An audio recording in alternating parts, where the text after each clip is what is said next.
Un timbre gravé, c'est l'œuvre d'art la moins chère que vous puissiez vous procurer.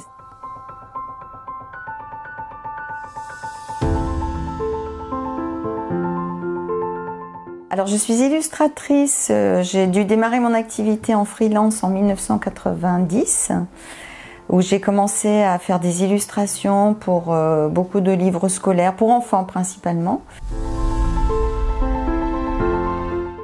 Ce timbre, alors déjà, bon, c'est un sujet que j'apprécie particulièrement puisque c'est un lieu que je connais très très bien, puisque je me suis rendue à plusieurs reprises.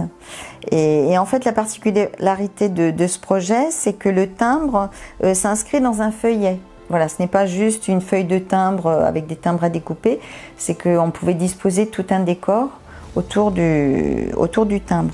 Donc là, et par contre, la nécessité était de faire figurer le facteur cheval, son portrait qui soit inclus dans le timbre. Voilà, puisqu'on célèbre le centenaire de sa mort.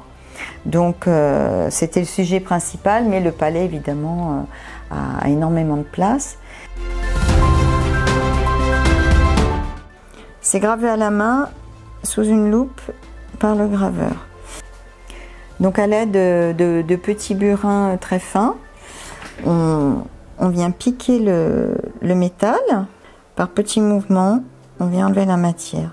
Donc il faut savoir qu'un timbre gravé, c'est l'œuvre d'art la moins chère que vous puissiez vous procurer. C'est-à-dire pour 1,80 € ou même moins, vous avez une gravure faite dont la matrice originale a été faite à la main par un graveur dans un petit bloc d'acier comme ceci. C'est un savoir-faire qui est en voie de disparition, hélas, au sein de beaucoup d'imprimeurs de timbres à travers le monde.